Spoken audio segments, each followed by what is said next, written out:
బాలల దినోత్సవాన్ని పురస్కరించుకుని ఆదిలాబాద్ జిల్లా కేంద్రంలోని ఓ ప్రైవేట్ పాఠశాలలో నిర్వహించిన ఫుడ్ ఫెస్టివల్ కు విశేషంగా ఆకట్టుకుంది. విద్యార్థులు వివిధ రకాల తినుబండారాలు, ఆహార పదార్థాలను తయారు చేసుకుని వచ్చి ప్రదర్శించారు. స్టాళ్లుగా ఏర్పాటు చేసి విక్రయించారు. ఈ కార్యక్రమంలో విద్యార్థులతో పాటు వారి తల్లిదండ్రులు, ఉపాధ్యాయులు ఉత్సాహంగా పాల్గొన్నారు. ఫుడ్ ఫెస్టివల్ తో పాఠశాల ఆవరణ సందడిగా మారింది. చిన్నప్పటి నుండి పిల్లల్లో పని పట్ల అంకిత భావం పెంపొందించడానికి ఇలాంటి కార్యక్రమాలు ఎంతగానో దోహదపడతాయని, లాభాలు నష్టాలపై అవగాహన కలుగుతుందని పేరెంట్స్ అభిప్రాయం వ్యక్తం చేశారు.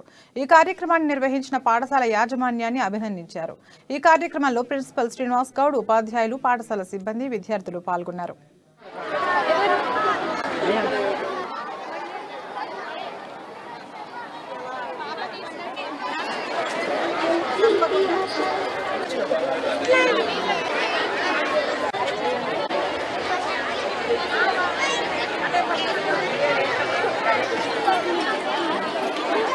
Open your bag.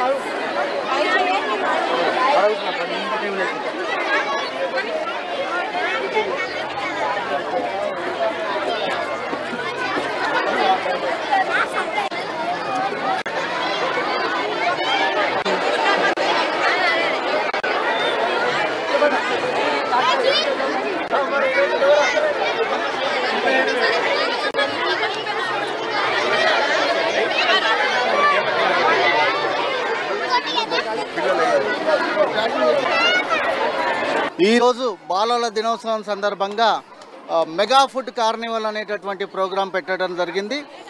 ఈ ప్రోగ్రాంలో భాగంగా దాదాపుగా 400 పిల్లలు వివిధ రకాలైనటువంటి ఖాద్య పదార్థాలతో ప్రదర్శనలు పెడుతున్నారు. ఇక్కడ ఈ ప్రోగ్రాం ముఖ్య ఉద్దేశం ఏంటంటే, మన సొసైటీకి టీచర్స్, డాక్టర్స్, ఇంజనీర్సే కాకుండా మంచి ఔత్సాహికవేత్తలు కూడా అవసరం ఉంది.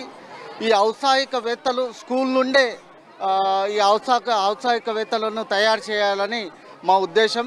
As my child is participating in this fest, and it's so happy to see all the kids on Children's Day participating, and I thank Sri Chaitanya Institutes and all the administration, principal sir and vice principal madam, whoever is involved, entire team, all the class teachers.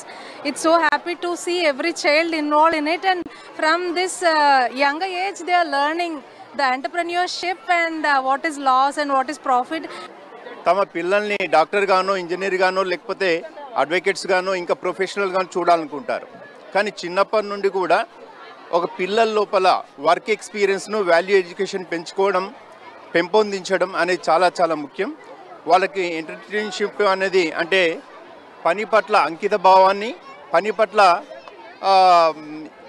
గౌరవాన్ని కల్పించడం అనేది చాలా చాలా చిన్నప్పటి నుంచే పెంపొందించడం అనేది అవసరం. కాబట్టి ఇలాంటి